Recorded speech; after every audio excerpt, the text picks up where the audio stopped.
Hey everyone, let's go ahead and plan out all your bills so that you never miss another bill again. All right, everybody, today we're going to go ahead and do a budget overview of all of my bills. Go ahead and get yourself a piece of paper, a pen, your budget, or your planner so that you can get everything mapped out for the new year. Because I don't know about you, but I absolutely hate it when I go ahead and do all my bills and then something else comes through and throws off everything, and then I am negative or my money is taken for a different bill because I forgot to account for it. Let's not let that happen in 2024, and the way to prevent it is to have every single bill mapped out. So you grab what you need. I have it all set up here. I'm gonna take a quick sip of this coffee because I'm coming down with a cold and make sure my throat, stays nice and clear.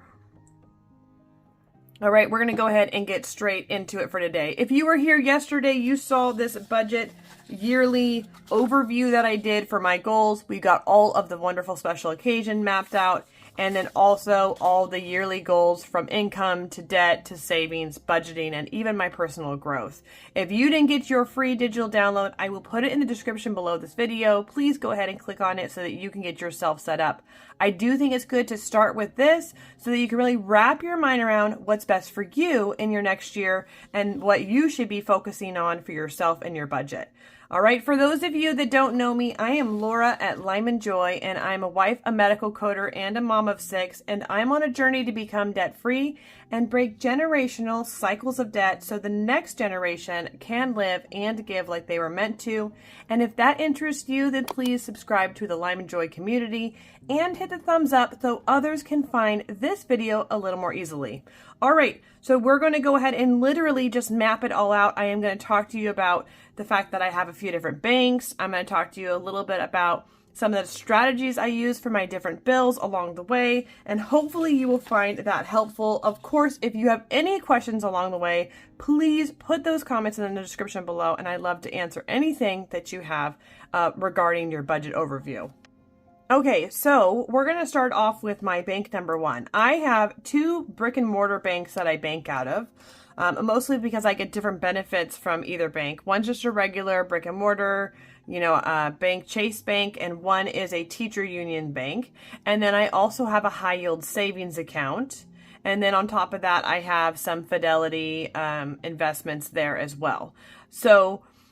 But the only 2 that my income comes into is my Chase brick and mortar bank and my teachers union bank. So those are the only 2 that I'm going to do for today because it's the only 2 that I pay bills out of. If I would pay bills or if money came and go out of anything else, then I would go ahead and note that in here, but my bills only come out of these 2 different banks. Okay, so my first one is the due date's on the 1st, and it's going to be my mortgage. And if you have rent, you put that here as well. Making sure that's paid first and foremost is extremely important. After that, I have my cable bill, and then I have my subscriptions. I have multiple subscriptions that I have mapped out. I'm going to show you here. Included in my, sorry, can't talk and write. Included in my planner, monthly planner, I have the subscription tracker, and I've already filled it out here just to save us some time. I wrote all of them down, and how I got these numbers is, and this is the same way you're going to get these numbers, is I just looked back at the last 6 months. I literally printed it from both of my checking account, and I highlighted all my subscriptions. Once I had all my subscriptions highlighted and nothing seemed new or to pop up or any of that, I wrote them all down here. I figured out if they renewed monthly or yearly, and then I totaled it up for $73.99. I actually removed a couple of them as well because I didn't want it anymore, or I decided some of my savings that I had saved up for subscriptions, I paid for it yearly and I removed it from the list. Okay, so what I'm going to pay is on the 1st, I'm going to put $80 aside for subscriptions. This means no matter where they're popping up, and they're all random at different times, if you saw there, some are on the 2nd, some are on the 12th, some are on the 27th, the money is there. The money comes out on my very first paycheck, so no matter when they're popping up, I will always have that money in there for them. Okay, Next, I have rugby for my boys. So any sports for your kids or activities that you do, that would go here. Make sure you note that as well. If it's coming out of the bank, you need it here. I also have my Capital One card. Now I'm on a debt payoff journey. This one has been paid off and I put my electric bill on it. So what happens is in like the first or second of the month, I've set up my electric bill to be paid with this Capital One card. And then automatically 1 week later from this bank, it pays the minimum. It pays what is on there and completely off, I should say. Pays it completely off so there's nothing left. That way I'm never accruing any interest. I'm never, having to owe any extra money. But it's keeping my card open and it's helping increase my debt to income ratio for my credit, utilization, which helps your credit limit go up or your score go up. Okay, so that one, my electric bill is about $250 every month. So there's that. Next, I have my phone bill. And this one is for $267. And my student loan, or rather my husband's, and that is $500. As well as, here's another example. Oh, not quite yet. Let's see, car payment is next. And I'm just reading this off of my bank statement. So I've gone through my whole bank statement and just highlighted every single bill that comes off of it, okay? Next is my Citi card. This is another card that I had and I had paid off. And instead of just closing it, which would hurt my credit score, I went ahead and put that card in the safe and I put my car insurance on this. And so every month, same thing, it pays on the beginning of the month. And then my bill auto pay pays it off a week later. No interest accrued. And it's really been helping my credit score really rocket up, which has been amazing.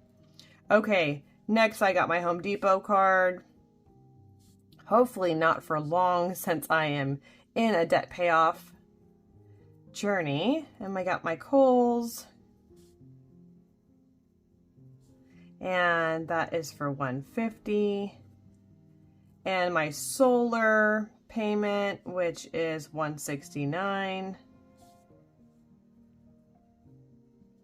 Okay, I have car wash. Unfortunately, where I live, they don't like you to wash your car in your driveway because it's like city rules or whatever. So I have to have a car wash. And then Gab, my kid's phone, which if you've been here a while, you already know I'm absolutely in love with this. It's a phone that has zero internet, so your kid has no temptation to get on the internet or any of that. No Snapchat, no internet, none of it. Absolutely love it, but it looks just like a smartphone, which is fantastic.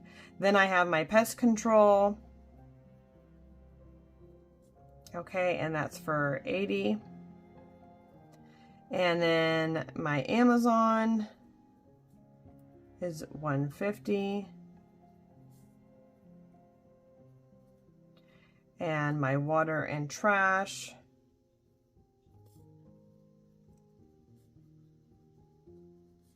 is $86. And as I pay off more bills or more credit cards, like this one's actually just a Capital One. It's not a store credit card anymore. They morphed it into just a regular one. I'll probably put my water and trash or even my pest control on there and keep up with that cycle of it, charging at the beginning of the month and paying off, because I really feel like that has just been a game changer in my credit score. Okay, we have the gardener for $120. And let's see, on the 28th, I missed one. We got my Vivint. This is my home security system. We're gonna do for $130. And then last, I actually add in gas and groceries. Now I do want to preface this. If you overspend in this area, and many people do, then putting your gas and groceries in your bill is not a good idea because you don't want to overspend and take from your bills. I'm pretty good at staying straight on the budget. I usually use Walmart pickup order, and I pair that with the Fetch app on my phone, and that really not only makes I make money off of the Fetch app, I am able to create a meal list using I use an app called Emeals, and I get nice recipes. Who sends it over to Walmart pickup, the exact ingredients that I need, and then I go pick it up and I get points from Walmart. So the Emeals plus the Walmart pickup order plus the Fetch is I actually make money back from my groceries. I always have all my ingredients, and I save a ton of money by not impulse buying and buying things I don't need.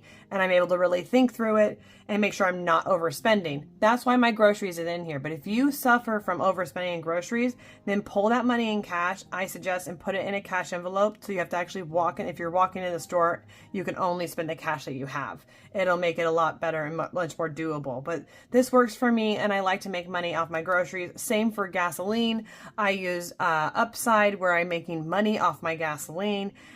Even if it's just a little bit, it all adds up. Last year, I cashed out over $200 on my Fetch app, and I cashed out at over $25 on my gas, and I did not use them all year. I didn't even find out about them till probably halfway through the year and started really utilizing them at that point from then on. So it'd be kind of fun. I'm thinking about challenging myself, seeing how much I can save and show you guys step by step how to do it. If that interests you, I will put those links of those things below because they've been super helpful for me and my family. I even pair that with an additional app called Ibotta. And that really also gives me even more benefits and more points. So something to think about. It is a little bit of an extra step here and there, but if you're at home, you're just ordering those groceries to go pick up anyway, why not pair the app and make money off of it? All right, out of this bank, this is it. This is what I have coming out of this bank.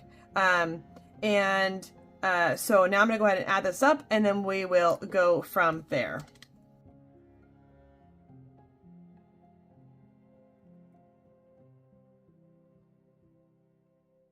Okay, so here is our total. We have $9,200 in income and $7,267 in outgoing.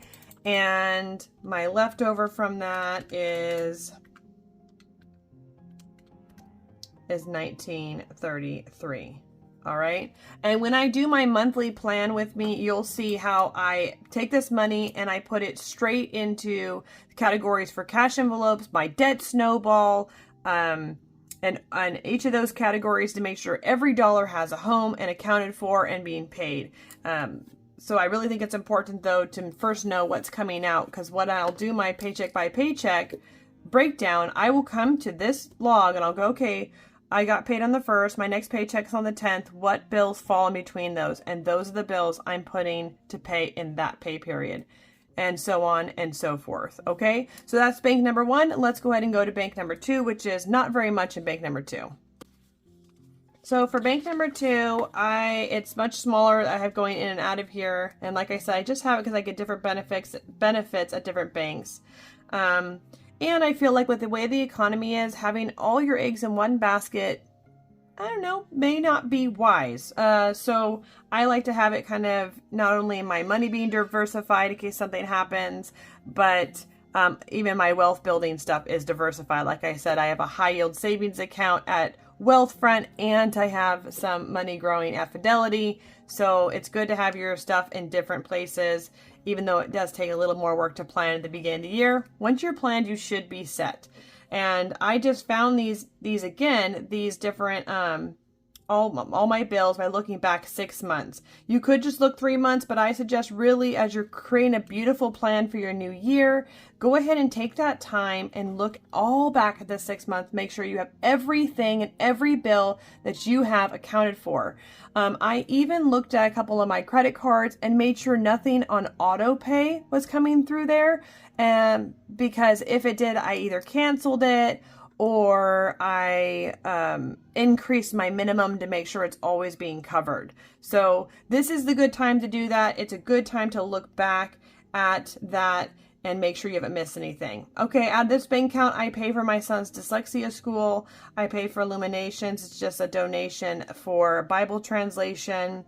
And then I have my credit card and my Sally Mae payment. I split with my daughter. She pays, I pay.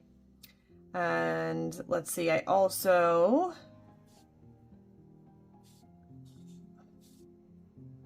have BTC. This is a local combating sex trafficking organization that helps fight it right here in California, because unfortunately it's actually really prevalent. So I give some money to them. And then Banfield for Mr. Coda, who always needs something. This is for his preventative care that he has going on that comes out every month. All right. So those are the only bills that I have there. Let me go ahead and add those up really quickly.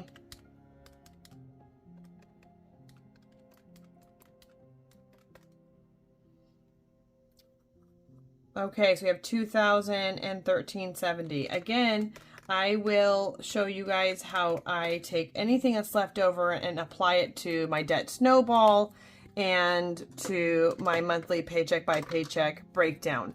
But this is where you need to start. The reason why we all miss bills is that we don't have a good mapped out overview. We don't know when the subscriptions are coming and going, or when money is coming and going. And so make sure whatever you have that is, I think, best to set up on auto pay. There's no reason, I think people are fearful of putting stuff on auto pay, but to be honest with you all, if you are budgeting your monthly amount and by paycheck and you're closing out the month, nothing should be a surprise, especially if you've looked back over 6 months and you've pulled any of those surprises and put them right here. Then you should be just fine to make sure to have everything accounted for. You could always, leave a little buffer in your checking account. I usually leave about $200 in there at all times. But because I do this, I usually, actually, I've never had to use it. So I think it's important to get it all mapped out once a year, and then you're set to go, unless there's big old changes, and then you might want to update it throughout the year if there's a change that happens. So these forms are both in my extended planner and my simple planner in the link below, and the only difference between the planners is the extended, you have to print back to back. Make sure you print on good paper that doesn't bleed through, and because the calendar is on 2 pages and the paycheck breakdown is on 2 pages. For people that get paid more like once a month, you're going to need more spots to fill out. And the simple planners for people that just maybe have 2 planners and not very many categories, like myself, and I can just do it on 1 sheet, and I like it kind of simple like that instead of 2 sheets. Okay, so that's it for today. Get that planned out on, because this weekend I'm going to show you how I'm setting up my new cash wallets and my envelopes based off of my sinking funds video, where I planned out all my cash envelopes and sinking funds. If you haven't seen that and you haven't planned yours out so that we could go ahead into the next step of planning our budget out for the next year, you're definitely going to want to see that. I will put it above here. And as always, find joy in the journey, and I'll see you next time.